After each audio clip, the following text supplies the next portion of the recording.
जगाला शांतीचा मार्ग देणारे सम्यक संबुद्ध भारतीय घटनेचे शिल्पकार परमपूज्य बोधिसत्व महामानव भारतरत्न डॉक्टर बाबासाहेब आंबेडकर यांच्या आचार विचारांना त्रिवार अभिवादन। चैत्य स्तूपाचे निर्माते बौद्धाचार्यांचे जनक पंडित काश्यप सूर्यपुत्र भैयासाहेब आंबेडकर यांच्या प्रतिमेला अभिवादन। संस्थेच्या तृतीय अध्यक्षा यांनी एक स्त्री असून देखील 45 वर्ष अविरतपणे धम्माची पताका जिवंत ठेवली त्या आदरणीय महाउपासिका मीराताई आंबेडकर यांच्या 47 वर्षाच्या धम्ममंगल कार्याला पंचांग प्रणाम। संस्थेचे ट्रस्टी राष्ट्रीय कार्याध्यक्ष समता सैनिक दलाचे अध्यक्ष आदरणीय डॉक्टर भीमराव यशवंतराव आंबेडकर साहेब, संस्थेचे कायदेशीर सल्लागार श्रद्धेय बाळासाहेब आंबेडकर, त्याचप्रमाणे संस्थेचे trustee chairman doctor Harish Rawalia, reporting trustee advocate Subhash Janjale यांना सविनय जय भीम। आणि भिक्खू संघाचे अध्यक्ष व संस्थेचे उपाध्यक्ष आदरणीय बनते बी संघपाल महातेरो, त्याचप्रमाणे बनते श्रद्धापाल बनते विशुद्ध बोधी यांच्या संघाला पंचांग प्रणाम। आज मला विसव पुष्प मुंबई प्रदेशच्या वतीनं देण्यात आलेला आहे आणि या प्रवचन मालिकेचे अध्यक्ष संस्कार विभागाचे उपाध्यक्ष आदरणीय डोबळे गुरुजी, मुंबई प्रदेशचे सेक्रेटरी आदरणीय बडेकर गुरुजी, महाराष्ट्राचे कोषाध्यक्ष आदरणीय प्रशांत गडकरी गुरुजी, मुंबई प्रदेशचे हिशोब तपासनीस आदरणीय सागर गांगोडे गुरुजी, महादेव गायकवाड गुरुजी, संतोष मटकर, त्याचप्रमाणे प्रचार पर्यटन उपाध्यक्ष आदरणीय तानाजी साबळे गुरुजी, अशोक जाधव गुरुजी, त्याचप्रमाणे माझे गुरुवर्य आदरणीय बनसोडे गुरुजी आणि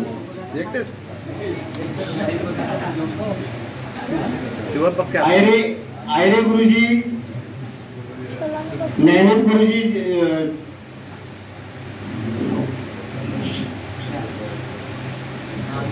येडे गुरुजी, झोन क्रमांक 2 चे तरुण तडफदार अध्यक्ष आदरणीय प्रमोद कांबळे गुरुजी व त्यांचे सर्व सहकारी, त्याचप्रमाणे झोन क्रमांक 1 चे कोषाध्यक्ष आदरणीय नागेश जाधव, उपाध्यक्ष बबन गायकवाड गुरुजी,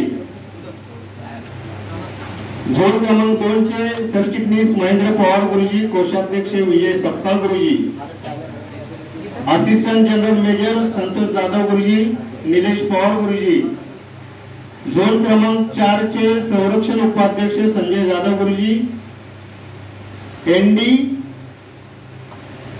वसल राहुल कदम, 2023 च्या बॅच मधील वाघ गुरुजी, संजय यादव, चुकून माझ्याकडून अनेक नाव राहायला गेले, आमचे संस्कार सचिव आदरणीय लिनार गुरुजी आणि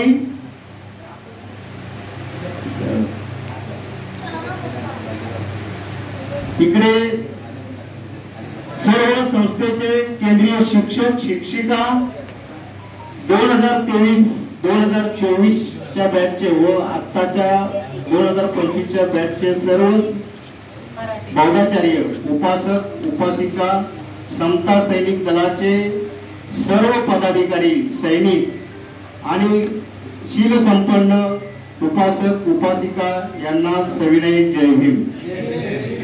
जय भीम। बंधूंनो, डॉक्टर बाबासाहेब म्हणाले होते की चॅरिटी बिगिन्स ॲट होम। याचा अर्थ असा आहे, दान आपण स्वतःपासून द्यायला सुरुवात केली पाहिजे आणि बौद्ध धर्मात दानाला महत्व आहे। आणि म्हणून बौद्ध धम्म बाबासाहेबांनी आपल्याला का दिला हा पूर्व इतिहास सांगत नाही. 1956 ला पूर्णतः 21 वर्ष हिंदू धर्माला एक संधी देऊन बाबासाहेबांनी पाहिलेली आहे. आणि 21 वर्षानंतर आम्हाला माणूस म्हणून जगण्याचा अधिकार देण्यासाठी डॉक्टर बाबासाहेब आंबेडकरांनी ज्या यातना सहन केल्या त्याचा कुठेही राग, द्वेष, मत्सर कुठेही अवलंब केलेला नाही. आणि एक विज्ञानाशी सुसंगत असा ब्रह्म आपल्याला 14 ऑक्टोबर 1956 रोजी भंते चंद्रमणी यांच्या उपस्थितीत नागपूर येथे दिला गेला. आता बौद्ध धम्म ची वैशिष्ट्य काय? बौद्ध धम्माचं पहिलं वैशिष्ट्य की दुःख आहे, दुःखाला कारण आहे, नंतर दुःखाचं निराकरण करता येतं आणि त्याचं दुःखाचं अस्तित्व नाहीस करता येतं. ते कोणाच्या हातात आहे? माणसाच्या हातात. आणि या सर्व गोष्टीला कारणीभूत कोण आहे? माणूस आहे. म्हणजे आपली अभिलाषा हा किती असावी हे माणूस ठरवत असतो आणि त्याचा केंद्रबिंदू कोण आहे? मन आहे. आणि या सर्व गोष्टी अनुभवत असताना दुःखाला कारण आहेत. मग ती कारण शोधण्यासाठी जसं आपण ज्याप्रमाणे सर्वसामान्य माणसाला त्रिसरण पंचशील दिलं जातं, अष्टशील दिलं जातं आणि भंतेंना दशशील दिलं जातं. मग बौद्ध धर्माची ओळख खरी इथून सुरुवात होते. आणि ही ओळख करत असताना मग कोणीही, आज आपण बौद्धाचार्य आहोत, हे संस्थेचे आपल्या ब्रँड अँबॅसेडर आहेत. कोण आहेत? स्टार प्रचारक आहेत. आणि ही ओळख असताना आपण समाजात बोलतो कसं, वागतो कसं, राहतो कसं, याच्यावरून आपलं आचरण म्हणजे हातच्या काकणाला ज्याप्रमाणे आरसा लागत नाही तसं आपलं प्रतिबिंब समाज अवलोकन करत असतो. आणि आपली ओळख कोणामुळे आहे? दी बुद्धिस्ट सोसायटी ऑफ इंडियामुळे आहे. जर बाबासाहेबांनी आम्हाला ही संस्था दिली नसती तर आज आम्ही कुठे असतो? मग पहिली कोण आहे? संस्था आहे, नंतर आम्ही आहोत. मग अष्टशील मध्ये काय आपण बघतो? सम्यक दृष्टी आहे, सम्यक संकल्प आहे, सम्यक वाचा आहे, सम्यक कर्मांत आहे, सम्यक आजीविका आहे, सम्यक व्यायाम आहे, सम्यक समाधी आहे आणि सम्यक स्मृती पण आहे. हे झालं अष्टशील. मग दशशील हे बनते नाही. मग हे करत दशशील पालन करतो आपण, अष्टशील पालन करतो. आज पौर्णिमा आहे. पौर्णिमेचं महत्व हे विषय प्रत्येक जण सांगणार आहे. बौद्ध धम्म आणि त्याचे सण आणि मंगल दिन हा विषय येणारच आहे. दुसरं वैशिष्ट्य बौद्ध धर्माचं काय आहे? तर माणसाला केंद्रबिंदू मानलेला आहे. हा माणूसच का? प्राणी का नाही? निर्जीव वृक्ष आहेत, निसर्ग वेगळे आहेत, त्यांना का मानलेलं नाही? सजीव आहे, माणसाला बोलता येतं, लिहिता येतं, वाचता येतं आणि म्हणून माणूस हा त्याचा केंद्रबिंदू मानलेला आहे. मग केंद्रबिंदू का मानलाय? तर भगवान बुद्धांनी ज्या वेळा बौद्ध धम्माचा 5 भिक्खूंना उपदेश केला त्यावेळेस ती गाथा म्हटली, चरद भिकवे चारिकम बहुजन हिताय बहुजन सुखाय लोकानुकंपाय अत्ताय हिताय देव मनुष्यान देशत भिकवे धम्मम आदि कल्याण मज कल्याणम परियसान कल्याण. चरत भिकवे चारिकम, म्हणजे हे भिकुलो, हा जो धम्म आहे तो लोकांना सांगा, लोकांचं अज्ञानापासून दूर करा. त्यासाठी तुम्ही पहिला धम्म आचरण केला पाहिजे, मग लोकांना सांगितलं पाहिजे. त्यात खरं काय खोटं काय हे समजावून सांगितलं पाहिजे. आणि हे वर्षावासातच भगवान बुद्धांनी, तर त्या काळी पाऊस खूप असायचा आणि म्हणून 3 महिने वर्षावासाला हे महत्व आहे. आणि म्हणून संस्था आपली सर्व ठिकाणी देशभर नव्हे, देशभर पूर्ण वर्षावासाचे कार्यक्रम राबवते. आणि हे भैयासाहेबांच्या निधनानंतर देखील मीराताईंनी त्याचं व्रत पाळलेलं आहे. तिसरं वैशिष्ट्य काय आहे? मनाला केंद्रबिंदू मानलेला आहे. मग केंद्रबिंदू का मानलंय? भगवान बुद्धांनी म्हटलंय, मन कुबा मनो सेठा मनोमाया, हे म्हणजे सगळं उत्पत्ती माणसाच्या कोणत्याही दृष्टीची व्हायचं असेल तर याला केंद्रबिंदू मेंदू आपला जो आहे तो चालना देतो. कोणत्याही गोष्टी चांगल्या करा वाईट करा, म्हणून मी मगाशी म्हटलं अष्टशिरामध्ये सांगितलंय सम्यक वाणी सम्यक कर्मान. हे कशामुळे निर्माण होतं? हे माणसाच्या विचारशक्तीवरती अवलंबून राहतं. त्याला माणुसाचा मेंदू कारणीभूत असतो. आणि म्हणून ही इंद्रिय आपली जागृत असतात. याच्याबद्दल या सर्व गोष्टीला जर काबूमध्ये ठेवायचं असेल तर भगवान बुद्धांनी त्या काळी विपश्यनेच्या माध्यमातून स्वतः ध्यान प्राप्ती केलेली आहे. आणि नंतर त्याचं परिमार्जन करून आपल्याला हा धम्म दिलेला आहे. म्हणून बहिणाबाई चौधरी म्हणतात, मन वडाय वडाय उभ्या पिकात बर, किती हाकला पुन्हा येई पिकावर. मग मनाचं आपलं जर मनच आपल्याला ताब्यात ठेवता येत नसेल तर आपण त्यासाठी विपश्यना करणं गरजेचं, ज्ञान प्राप्ती करणं गरजेचं आहे. हे भगवान बुद्धांनी किती वर्षापूर्वी सांगितलंय? 2569 वर्षापूर्वी. आज काळ बदलला, ऋतू बदलतात, परंतु आज हे सत्य आपण नाकारू शकत नाही. म्हणजे तिथे काय आलं? भगवान बुद्धाचा कर्म सिद्धांत आला. चौथं वैशिष्ट्य शील. मग शीलाची सुरुवात कुठून होते? प्रज्ञा, करुणा, शील. वैशिष्ट्य आहेत ना, त्रिरत्न आहेत ना. प्रज्ञा जागृत असेल, शील जागृत असेल तरच आपल्याला त्या ठिकाणी तिसरी साधना आपल्या ठिकाणी समोरच्या प्रती, प्राणी मात्रा प्रती मैत्री भावना निर्माण होते. आणि हे कशात दिलंय आपल्याला? सर्व पंचशिलेत दिलंय. म्हणून आपण संस्थेचे पदाधिकारी असो, बौद्धाचार्य असो, केंद्रीय शिक्षक असतील, शिक्षक असतील, बौद्ध धर्माच्या प्रत्येक अनुयायानं पंचशिलेचं पालन करणं गरजेचं आहे. बौद्ध धर्माचं 5वं वैशिष्ट्य काय आहे? प्रतीक्त समुत्पाद. प्रतीक्त समुत्पाद काय आहे?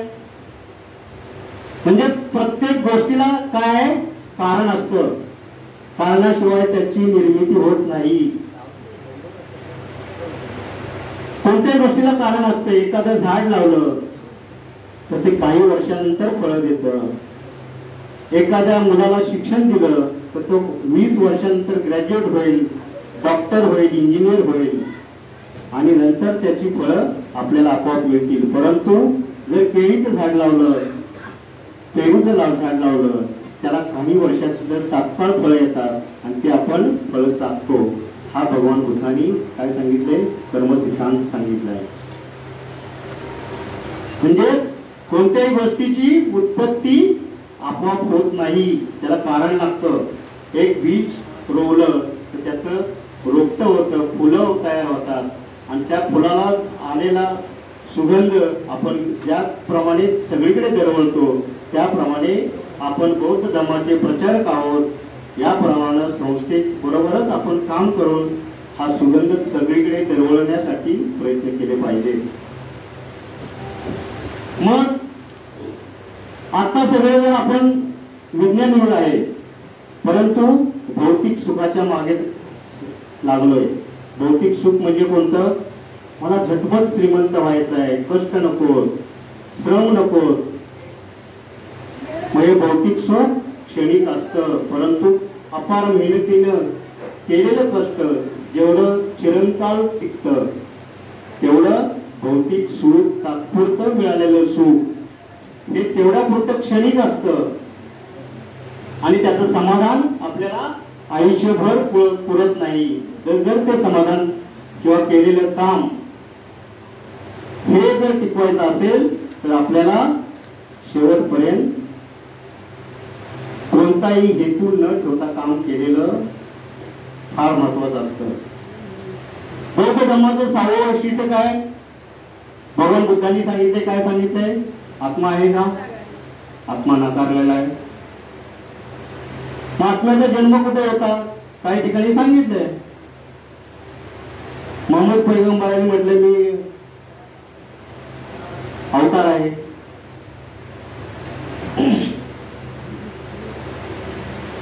ख्रिस्ती धर्मात सांगितलं येशूनी मी ईश्वराचा पुत्र आहे.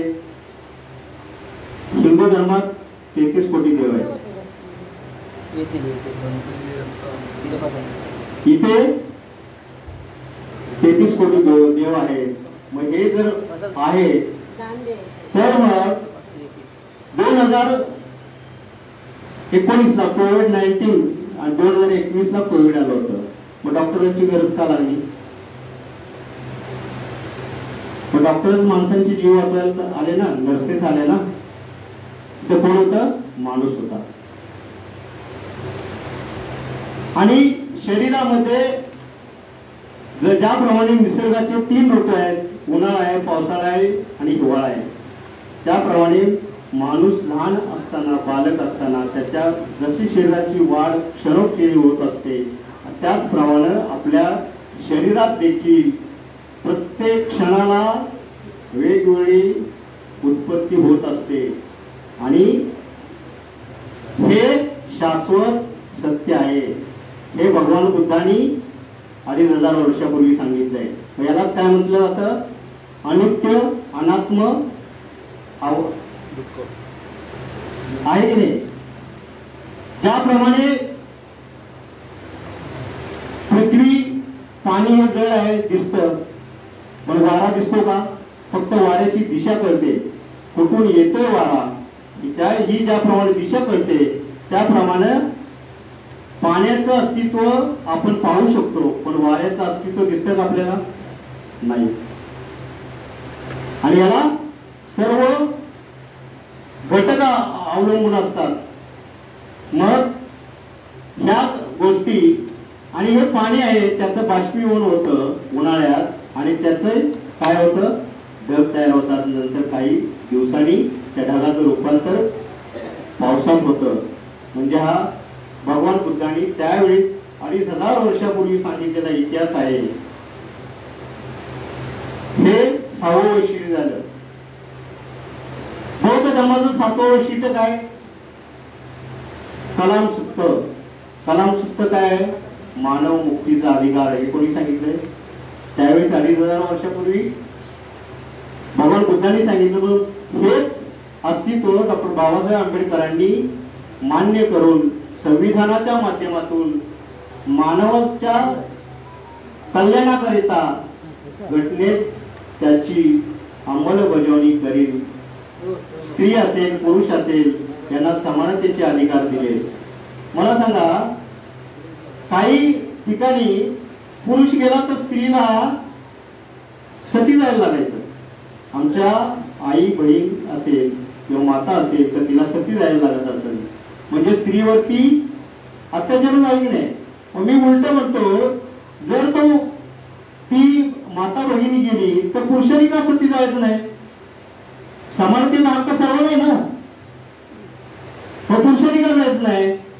आणि म्हणून या जाचक रूढी परंपरा भगवान बुद्धांच्या काळापासून आलेल्या ह्या टाळून डॉक्टर बाबासाहेब आंबेडकरांनी संविधानाच्या माध्यमातून आणि बुद्धिस्ट सोसायटी ऑफ इंडियाच्या माध्यमातून आपल्याला ही आचारसंहिता दिलेली आहे. म्हणजे तिथे कोणत्या माणसाचं बोलणं वागणं चालणं त्याच्यावर त्याचं अवलोकन केलं जातं. त्याप्रमाणे मग भगवान बुद्धांनी म्हटलंय त्यावेळेस की विज्ञान आहे व विज्ञानाशी म्हणून मी मगाशी म्हटलं कोविडच्या काळात डॉक्टर कामाला आले ना, लोकांनी होम हवन केले, पूजा अर्चा केल्या, व माणसांचे प्राण वाचले ना?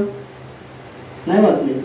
ऑक्सिजन देण्यासाठी सायंटिस्ट त्यांनी निर्मिती केली सायंटिस्ट लोकांनी, म्हणून आज आपल्याला ऑक्सिजन त्यावेळेस मिळाला. तर जर ऑक्सिजन मिळाला नसता तर माणसाचे जीव वाचले नसते.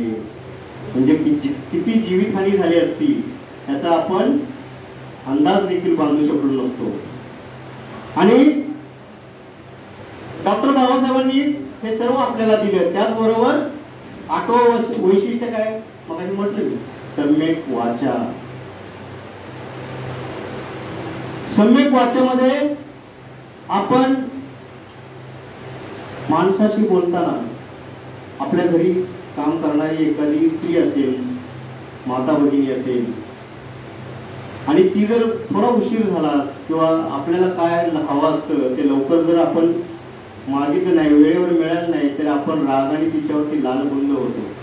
पण तेच अगं ताई तुला का उशीर झाला, मला पण जरा कामावर जायचं होतं, जरा लवकर आले तुम्ही बरंच. किती वाणीमध्ये फरक आहे.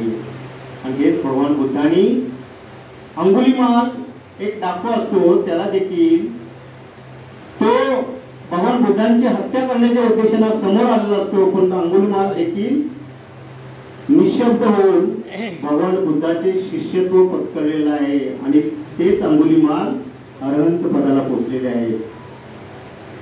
किती वाणीमध्ये श्रेष्ठता आहे. आणि त्याचबरोबर आपण पाहिलं इतिहासाची पानं उलटत असताना राजा कुरू आणि सिकंदर यांच्यातला जो संवाद आहे, प्रेमानं जग जिंकता येतं. म्हणजेच प्रेम म्हणजेच वाणी, वाणीने सगळं काय जिंकता येतं, परंतु त्याच्यातून होते तर नव्हतं पण करता येतं. आपण आपलं अस्तित्व गमावून पण बसू शकतो. हे 2500 वर्षापूर्वी भगवान बुद्धांनी सांगितलंय. 9वं वैशिष्ट्य आहे काय, अत्तदीप भव. तूच आहेस तुझ्या जीवनाचा शिल्पकार. मग एखाद्या विद्यार्थ्याला आपण म्हटलं की तू फक्त आराधना कर, पूजा अर्चा कर आणि परीक्षेला जा, अभ्यास करू नको, तो त्याचं भवितव्य घडवू शकतो का? त्याला डॉक्टर इंजिनियर व्हायचं असेल तर तो स्वतःचं जीवन किंवा स्वतःचं अस्तित्व निर्माण करू शकतो का? नाही. म्हणून त्यासाठी त्याला अभ्यास केला पाहिजे, शिकलं पाहिजे. आणि त्यानं स्वतःचं जीवन चरितार्थ किंवा कुटुंबाचा उद्धार करण्यासाठी, समाजाचा उद्धार करण्यासाठी स्वतः सुशिक्षित झालं पाहिजे. दुसऱ्यावर अवलंबून राहिलं नाही पाहिजे. आई वडिलांवरती किंवा भाऊ असतील, बहीण असतील, आजी आजोबा असतील किंवा नातेवाईकांवरती तो सज्ञान झाल्यानंतर स्वतःच्या अस्तित्वावरती उभा राहतो आणि कुटुंबाचा चरितार्थ करतो. मग हा चरितार्थ करत असताना 1929 ला काळाराम मंदिराचा सत्याग्रह बाबासाहेबांनी केला, 14 तळ्याचा सत्याग्रह केला, मुखेडचा सत्याग्रह केला. मग त्यावेळेस बाबासाहेबांना मंदिराचा सत्याग्रह का केला? आम्ही माणसं आहोत, आम्हाला माणुसकीची वागणूक जर मिळत नसेल तर आम्हाला या मंदिरात जर देखील माणूस म्हणून दर्जा मिळणार नसेल, म्हणून तो सत्याग्रह 6 वर्षांनी अर्धवट सोडून बाबासाहेबांनी तिथे विराम दिलेला आहे. आणि 14 तळ्याचा सत्याग्रह बाबासाहेबांनी का केला? भगवान बुद्धांनी पण पाण्यासाठी संघर्ष केलेला आहे.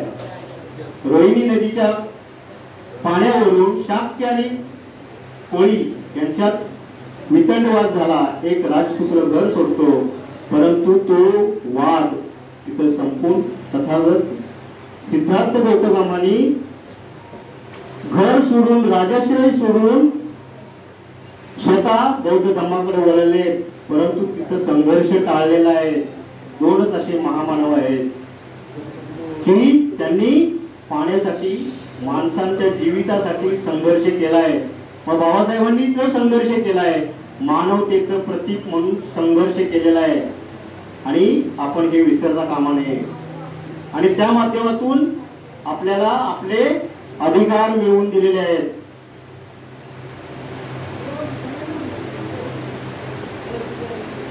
दहावं वैशिष्ट्य आहे आचरो परमो धम्म. आता आपण सांगतो की आपण नेहमी म्हणतो की शिवाजी महाराज दुसऱ्याच्या घरातच जन्माला आले पाहिजे, तथागत बुद्ध माझ्या घरात जन्माला आले पाहिजे, डॉक्टर बाबासाहेब आंबेडकरांसारखा हिरा आमच्या घरात जन्माला आला पाहिजे. परंतु हे जर सर्व करायचं असेल तर त्यासाठी मला माझं आचरण मी जे वाणीने बोलतोय, डोळ्याने पाहतोय, कर्माने करतोय, हे त्या बौद्ध जी बुद्धिस्ट सोसायटी ऑफ इंडियाने दिलेली जी आचारसंहिता आहे ती पाळली पाहिजे. आणि मग माझं आचरण समाजात त्याचं प्रतिबिंब दिसलं पाहिजे. आणि म्हणून आपल्या संस्थेने हे ब्रीद वाक्य स्वीकारलंय आचरो परमो धम्म. 11वं वैशिष्ट्य काय? बौद्ध धर्म विज्ञानाशी सुसंगत आहे. म्हटलं विज्ञान काय सांगतं? प्रॅक्टिकल करा, त्याचा अनुभव घ्या आणि त्यातून सिद्धांत काय निघतो हे पाहिलं जातं. ज्याप्रमाणे अणु रेणू यांची संयुग एकत्र आली तर बॉम्ब तयार होतो आणि तो बॉम्ब दोन्ही गोष्टींसाठी वापरता येतो, चांगल्यासाठी आणि वाईटासाठी पण वापरता येतो. मग आपण कुठे वापरायचा आहे? समोरच्याला आपल्यापासून इजा होता कामा नये.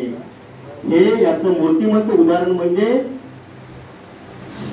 5 आणि 6 ऑक्टोबर 6 ऑगस्ट 1945 हिरोशिमा आणि नागासाकी दुसरं महायुद्ध घडले. हे त्याचं प्रतिबिंब आहे. त्यातून विनाश एवढा झालेला आहे की शहर आज बऱ्याच कालावधीनं ती उभी राहिलेली आहे. आणि म्हणून विज्ञानाशी आणि तिथे म्हटलं भगवान बुद्धांनी येई पसिको उपनायको, म्हणून अगोदर त्याचं आचरण करा आणि नंतर लोकांना सांगा. 12 वैशिष्ट्य म्हटलं भगवान बुद्धाचा कर्म सिद्धांत. कर्म करत असताना पण मी म्हणतो कर्म करायचं आहे म्हणजे नोकरी करतो आपण. एखाद्या संस्थेत किंवा एखाद्या ठिकाणी नोकरी करतो, पण काही ठिकाणी म्हटलंय कर्मण्यवाधिकार असते न फले कदाचन. म्हणजे याचा अर्थ काय? कर्मण्यवाधिकार असते, कर्मण्यवाधिकार असते, कर्म करा, फळाची अपेक्षा करू नका. मग आपला जर घर महिन्याचा खर्च जर भागवायचा असेल तर नुसतं कर्म करत राहिलं तर घरातले काय माणसं काय म्हणतील? घरातली माणसं त्यांना जर वेळेवरती पगार नाही दिला तर रेशन भरू शकणार नाही, चरितार्थ आपला चालणार नाही. आणि ती आमची माता भगिनी आहे, ती आपल्या नावानं ओरडल्याशिवाय राहणार नाही. मग भगवान बुद्धांनी सांगितलंय कर्म करा, पण कर्म कोणतं करा? चांगलं कर्म करा. एखादं बीज रोवलं त्याला म्हणून म्हटली म्हण आहे, शुद्ध बीजापोटी फळे रसाळ गोमटी. जर आपण चांगलं कर्म केलं तर मगाशी म्हटलं की त्याची 20 वर्षांनंतर फळ येतील, काही 1 वर्षात येतील, काही. आपण जर भात लावला, तांदूळ लावला तर त्याचं 3 महिन्यात पीक येतं. ते तात्काळ कर्म मिळतं, त्याचं फळ मिळतं. आणि म्हणून भगवान बुद्धांनी 2500 वर्षापूर्वी कर्म सिद्धांत सांगितलाय, तो आजही तंतोतंत आपल्या आयुष्यात लागू होतो. 13वे वैशिष्ट्य काय? बौद्ध धर्मात देव आहे का? देव पाहिलाय का? आम्ही म्हणतो आहे देव.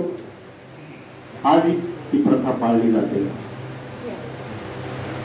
संत गाडगे बाबा म्हणतात, ज्याला स्वतःला आंघोळ करता येत नाही, स्वतःला वस्त्र परिधान करता येत नाही, ज्याच्या ठिकाणी सोन्याची पेटी असेल, दानाची पेटी असेल, त्याचं रक्षण करता येत नाही, तर तो देव काय कामाचा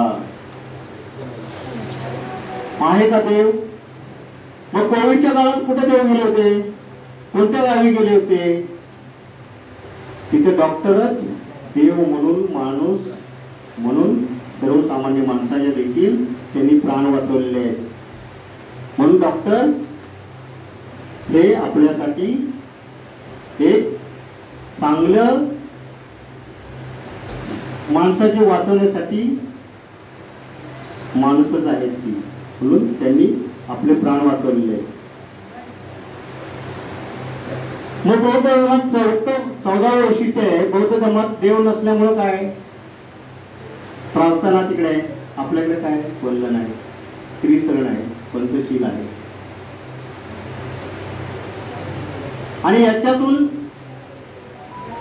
जर आपल्याला पूर्णत्वाकडे जायचं असेल, माझ्या मनात एखादी वाईट वासना निर्माण झाली असेल, तर त्याच्यावरती मला काबू ठेवता आला पाहिजे, हे भगवान बुद्धांनी त्या काळी सांगितलंय. आणि किंवा आपण बौद्धाचार्य आहे तर आपण खरं बोललं पाहिजे. पण लोक म्हणतात बौद्धाचार्य जर खोटं बोलत असतील तर आम्ही आचारसंहिता कशी पाळायची? भगवान बुद्धांनी देवाबरोबर स्वर्गही नाकारलेला आहे. पाहिलाय कोणी स्वर्ग? जशी चंद्र आहे, सूर्य आहे, पृथ्वी आहे, सगळे ग्रह तारे आहेत, त्याच्यावरती जाता येतं. पण सूर्यावरती कोण गेले का? काय होईल? अस्तित्व आपलं राहील का तिथे? नाही राहणार. का? तर तिथं उष्णता भरपूर आहे. पण पाण्यात गेलं तर ऑक्सिजनद्वारे आपण पाण्यात उतरलं तर जिवंत राहू शकतो. पण माणसाचा जो श्वास काढून घेतला तर काय राहील? फक्त शरीर राहील, निर्जीव शरीर राहील. म्हणजेच देव कुठं राहतो हे आम्हाला माहिती नाही आहे. म्हणून संत गाडगे बाबांनी त्याच्यावरती खूप चांगलं, आणि हे जर देव आहे की नाही हे जर वाचायचं असेल तर डॉक्टर बाबासाहेब आंबेडकरांची लिहिलेली पुस्तकं, अस्पृश्य पूर्वी कोण होते, वेळ शूद्रास, त्याच्यात सगळं दिलेलं आहे. 16 वैशिष्ट्य बौद्ध धर्मात जातीयता आहे का? नाही. इतर ठिकाणी 18 पगड जाती म्हणतो आपण, परंतु बौद्ध धर्मात 2च जाती. कोण आहेत? स्त्री आणि पुरुष, बरोबर. आणि म्हणून भगवान बुद्धांनी त्या काळी देखील भिक्खू संघात पुरुषाबरोबर काही वर्षानंतर स्त्रियांना देखील सामावून घेतलेलं आहे. पटाचाराचं उदाहरण आहे, सुजाताचं उदाहरण आहे, बरेच आहेत अशी. जसे अंगुरमाला इकडे आहे, अनंत पदाला पर्यंत पोहोचले, तशी बरीच उदाहरणं आहेत. किसा गौतमी आहे. किसा गौतमी तर कोण होती? विधवा होती. परंतु भगवान बुद्धाच्या प्रवचनाच्या माध्यमातून त्यांची ओजस्वी वाणीनी ती प्रभावित होऊन बौद्ध धर्माच्या भिक्षुणी झालेले. 17वे वैशिष्ट्य काय? पुनर्जन्म आहे का? का नाही? आज आपण मनुष्य धर्मामध्ये जन्म घेतलेला आहे, तर आपल्याला परत जन्म आहे का? नाही आहे. जन्म हा एकच आहे आणि हे विज्ञानावर सत्य आहे. मग माणसं म्हणतात की माणूस जिवंत असतो. कसा असतो? त्याने केलेलं चांगलं कर्म, काम, त्या कर्माने जिवंत राहतो की नाही? आज डॉक्टर बाबासाहेब आंबेडकरांनी एवढे परिश्रम घेतले म्हणून आज आपण चालण्याचा, बोलण्याचा, आपल्या अधिकाराशी भांडण्याचा अधिकार दिला. कुणामुळे मिळाला? बाबासाहेबांमुळे. बाबासाहेबांनी दिलेल्या संस्थेमुळे, जी बुद्धिस्ट सोसायटी ऑफ इंडिया, या संस्थेमुळे आज आपण बौद्धाचार्य झालो.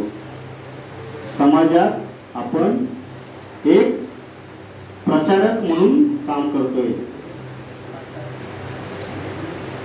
18 वैशिष्ट्य कर्मकांड नाकारले. कर्मकांड काय? पूजा अर्चा, देवधर्म सगळं नाकारलेलं आहे. मग बौद्ध धर्मात मोक्ष आहे का? भगवान बुद्धांनी म्हटलंय, मी मार्गदाता आहे, मोक्षदाता नाही.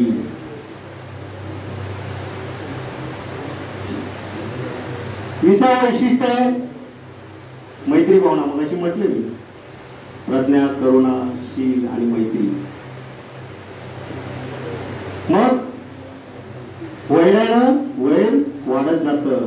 एखाद्याशी आपण वाईट वर्तन केलं तर त्याचा परिणाम आपल्याला पोलीस स्टेशन पर्यंत भोगावे लागतील. पण ते प्रेमाने एखाद्याला तो भांडायला आला तर त्याला आपण प्रेमाने सांगितलं तर तेच आपण प्रेमाने सांगितल्यानंतर त्याचा राग शांत झाल्यानंतर तो विचार करेल की ह्या माणसाने सांगितलं, मी भांडायला गेलो परंतु त्यांनी कंट्रोल करून आपल्याला प्रत्युत्तर दिलेलं नाही.